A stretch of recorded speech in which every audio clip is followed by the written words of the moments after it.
Hello, very good morning students, how are you. देखिए बच्चों, हम आपको नेक्स्ट टाइम जो अभी वीडियो में मैंने आपको टॉपिक लिया था भाषा, व्याकरण और लिपि, इस पर मैंने आपको बहुत अच्छी तरीका से डिस्कस किया था कि भाषा क्या है, भाषा के कितने भेद होते हैं और भाषा का एक्सप्लेन मैंने आपको बहुत अच्छी तरीका से किया है। उसी का एक दूसरा रूप है भाषा। भाषा के अंतर्गत ही आती है बोली। क्या आती है? बोली। बोली के बारे में मैं आपको अच्छे से आज बताऊंगा कि बोली किसे कहते हैं और बोली व भाषा में क्या अंतर है और हिंदी की प्रमुख बोलियां कौन कौन सी होती है, इसके बारे में आपको हिंदी के अंतर्गत बहुत अच्छी तरीका से आज भाषा के टॉपिक पर डिस्कस करेंगे। देखिए बच्चों, बोली बोली क्या है? सीमित क्षेत्र में, किसमें? सीमित अर्थात आसपास, सीमित क्षेत्र में प्रयुक्त शब्द या भाषा बोली कहलाती है। बोली किसे कहते हैं? बोली सीमित क्षेत्र में प्रयुक्त शब्द या भाषा बोली कहलाती है और यह एक निश्चित दूरी अर्थात कुछ दूरी पर एक निश्चित जो सीमित क्षेत्र बोल सकते हैं आप, निश्चित दूरी के बाद यह बोली में क्या हो जाती है? परिवर्तित हो जाती है। इसका मतलब होता है भाषा स्थायी होती है जबकि बोली क्या होती है? अस्थायी होती है। क्यों? क्योंकि जहाँ पर हम रहते हैं उसी क्षेत्र की हम क्या सीख जाते हैं? बोली सीख जाते हैं। इसीलिए बताया गया इसकी डेफिनेशन के अंतर्गत कि सीमित क्षेत्र में प्रयुक्त शब्द या भाषा बोली कहलाती है और यह एक निश्चित दूरी के बाद क्या हो जाती है? परिवर्तित हो जाती है। इसका मतलब होता है ये बदल जाती है। ओके, अब आइए अपने हमने पढ़ी है बोली, अब इसके बाद पढ़ते हैं बोली व भाषा में क्या अंतर है, इनके बीच में दोनों में क्या डिफरेंस आता है और ये किस प्रकार से लोगों को बोली व भाषा कहाँ कहाँ पर कैसे बोली जाती है, इसके बारे में आपको एक्सप्लेन करूंगा। सबसे पहले मैं आपको बता देता हूँ तो बोली और भाषा में क्या अंतर है। नंबर 1, बोली एक सीमित क्षेत्र में जबकि भाषा एक विस्तृत क्षेत्र में बोली जाती है। इसका मतलब होता है कि बोली जब बोली जाती है तो वो निश्चित दूरी पर एक सीमित क्षेत्र विशेष में बोली जाती है, जबकि भाषा का कोई सीमित क्षेत्र नहीं है, वह विस्तृत अर्थात फैली हुई होती है जो संपूर्ण राष्ट्र में वर्ड में वह एक भाषा का रूप ले लेती है। नेक्स्ट है सेकंड, बोली का कोई शब्द और भंडार या व्याकरण नहीं होता है। क्यों? क्योंकि हम ऑटोमेटिक जिस क्षेत्र में रहेंगे उसी क्षेत्र में वहीं के अकॉर्डिंग अपन क्या सीख जाते हैं? बोली सीख जाते हैं। अर्थात हम जिस स्थान पर, जिस जगह पर, जैसे वातावरण में रहते हैं उसी स्थान पर हम बोली को यूज कर लेते हैं अर्थात बोली को बोल सकते हैं। इसीलिए इसका कोई शब्द भंडार और व्याकरण नहीं होता है। नेक्स्ट हम बात करते हैं जबकि भाषा में निश्चित शब्द भंडार और व्याकरण दोनों ही होते हैं। क्यों? क्योंकि इसके कोई वर्ड होते हैं, अच्छे वर्डों का प्रयोग किया जाता है तभी हमारी लैंग्वेज बनती है अर्थात भाषा बनती है, जिसमें निश्चित व्याकरण का प्रयोग होता है। क्योंकि व्याकरण क्या होता है? वह शास्त्र जिसमें लिखने, सुनने और पढ़ने का क्या होता है? ज्ञान होता है, वो व्याकरण कहलाता है। इसलिए व्याकरण के अंतर्गत बोली का अर्थात भाषा का क्या किया जाता है? प्रयोग किया जाता है, जबकि बोली का कोई प्रयोग नहीं होता है। नेक्स्ट बात करते हैं बोली। बोली अविकसित होती है। अविकसित जानते हैं, इसका कोई विकासशील नहीं है। मैंने आपको बताया कि बोली जिस क्षेत्र में रहते हैं उसी क्षेत्र विशेष के अकॉर्डिंग उसके वातावरण में, उसके एनवायरमेंट में रहकर हम सीख जाते हैं। फिर दूसरी जगह चले जाते हैं तो कुछ दूरी पर वहाँ की बोली सीख जाते हैं, तीसरी जगह पर चले जाते हैं तो फिर वहाँ की सीख जाते हैं। इसलिए इसको बोलते हैं अविकसित, जिसका कोई विकास नहीं है। और जबकि ये आम बोलचाल की भाषा भी होती है। आम बोलचाल कौन होता है? जो भी लोग होते हैं उसको बोल लेते हैं अर्थात साधारण बोलचाल, जिससे क्या होता है? आम लोग, आम जनता इसका उपयोग करते हैं। किसका? बोली का। जबकि भाषा पूर्ण रूप से क्या होती है? अपने आप ही विकसित हो जाती है। क्यों? कि मनुष्य जिस क्षेत्र में रहता है उस क्षेत्र में उस लैंग्वेज जिस स्तर पर जहाँ पर रहेगा उसकी लैंग्वेज को सीख जाता है।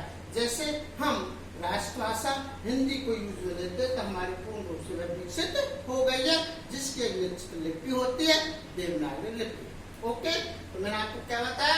बोली एक सीमित क्षेत्र में जबकि भाषा एक विस्तृत क्षेत्र में बोली जाती है। बोली का कोई शब्द भंडार या व्याकरण नहीं होता, जबकि भाषा का शब्द भंडार और व्याकरण होता है। बोली अविकसित और आम बोलचाल की भाषा है, जबकि भाषा एक पूर्ण रूप से कैसी होती है, विकसित होती है। समझ में आ गया। नेक्स्ट हम बातें करते हैं, बहुत ही अच्छा टॉपिक है कि हिंदी की प्रमुख बोलियां कितनी होती है और कहाँ कहाँ पर कौन कौन सी बोली का प्रयोग किया जाता है। तो हिंदी में वैसे माना जाता है तो 18 बोलियां होती है, 18 भाषाएं, 18 बोलियों का प्रयोग किया जाता है।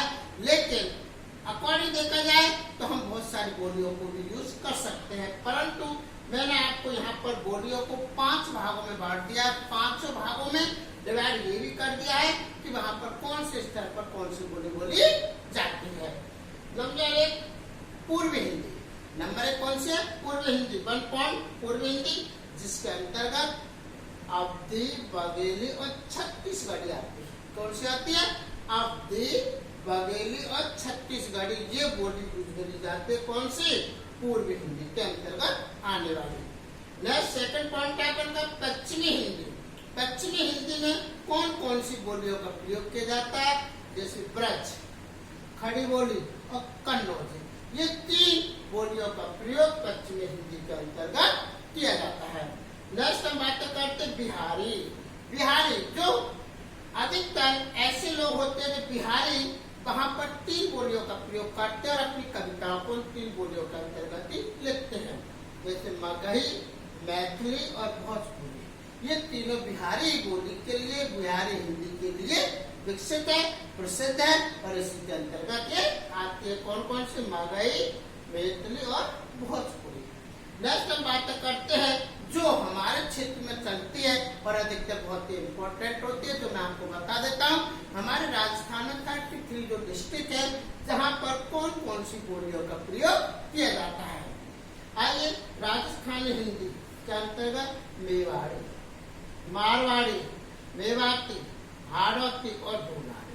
देखिए अच्छे से जानते, मेवाड़ी अधिकतर जोधपुर, मारवाड़ी उदयपुर और मेवाती अलवर और हाड़ौती कोटा बूंदी और ढूंढाड़ी जयपुर में बोली जाती है। अच्छे से राजस्थान के अंतर्गत हम बोलते हैं, अगर इसको बहुत अच्छी तरीका से हम सुन सकते हैं और समझ सकते हैं तो राजस्थानी हिंदी के अंतर्गत कौन कौन सी बोलियां आती है, ऐसे क्वेश्चन पूछा जाता है और वास्तव में पूछा जाता है कि राजस्थानी हिंदी के अंतर्गत कई बोलियां आती है जो अलग अलग डिस्ट्रिक्टों में अलग अलग बोली बोली जाती है। जो मैंने आपको बताया सीमित क्षेत्र, अर्थात जिस क्षेत्र में, जिस डिस्ट्रिक्ट में मनुष्य रहता है और उसी क्षेत्र की बोली सीख जाता है, जैसे मेवाड़ी, मारवाड़ी, मेवाती, हाड़ौती और ढूंढाड़ी। अब लास्ट हम बात करते हैं पहाड़ी हिंदी। पहाड़ी हिंदी का मतलब होता है कि जो पहाड़ी एरियाओं में रहने वाले लोग, और अधिकतर ये निम्न जाति के लोग होते हैं जो कौन सी बोली का प्रयोग करते हैं। पहाड़ी एरिया में रहने वाले लोग पहाड़ी हिंदी की बोलियों को किस प्रकार से यूज करते हैं। नंबर 1 गढ़वाली और कुमायूं। कुमायूं का अर्थ यही होता है जो पहाड़ों पर निवास करने वाले, पहाड़ी एरिया के इर्द गिर्द निवास करने वाले लोग कुमायूं कहलाते हैं, जो कुमायूं बोली का प्रयोग करते हैं। अच्छे से समझ आ गया। नेक्स्ट में एक बार रिपीट कर देता हूँ, भाषा का टॉपिक हमारा कंप्लीट हो जाएगा। नेक्स्ट टाइम हम लेंगे व्याकरण और लिपि। तो भाषा के अंतर्गत क्या क्या चीज आती है मैंने आपको बहुत अच्छे से बता दिया। बोली, सीमित क्षेत्र प्रयुक्त शब्द भाषा बोली कहलाती है, ये निश्चित दूरी पर बोली जाती है। बोलिए भाषा में क्या डिफरेंस है। नंबर 1, बोली सीमित क्षेत्र में जबकि भाषा विस्तृत क्षेत्र में बोली जाती है। ओके, अच्छे समझ में आया। नेक्स्ट हम बातें करते हैं, बोली एक अविकसित और आम बोलचाल की भाषा है, जबकि भाषा एक पूर्ण रूप से विकसित भाषा है। हिंदी की प्रमुख बोलियां जो 5 होती है। नंबर 1 पश्चिमी हिंदी, पूर्वी हिंदी, बिहारी हिंदी और राजस्थानी हिंदी और पहाड़ी हिंदी। लेकिन इसके अंतर्गत आने वाली अलग अलग बोलियों का प्रयोग किया जाता है। ओके, अच्छे समझ आया। एक बार रिपीट कर देता हूँ। पश्चिमी हिंदी के अंतर्गत बघेली, अवधी और छत्तीसगढ़ी आती है। पश्चिमी हिंदी ब्रज, खड़ी बोली और कन्नौजी, बिहारी, मगही, मैथिली और भोजपुरी। राजस्थानी मेवाड़ी, मारवाड़ी, मेवाती और हाड़ौती और ढूंढाड़ी होती है, जबकि पहाड़ी में गढ़वाली और कुमायूं होती है। ओके, अच्छे समझ आ गया। नेक्स्ट टाइम बातें करते व्याकरण और लिपि। Thank you.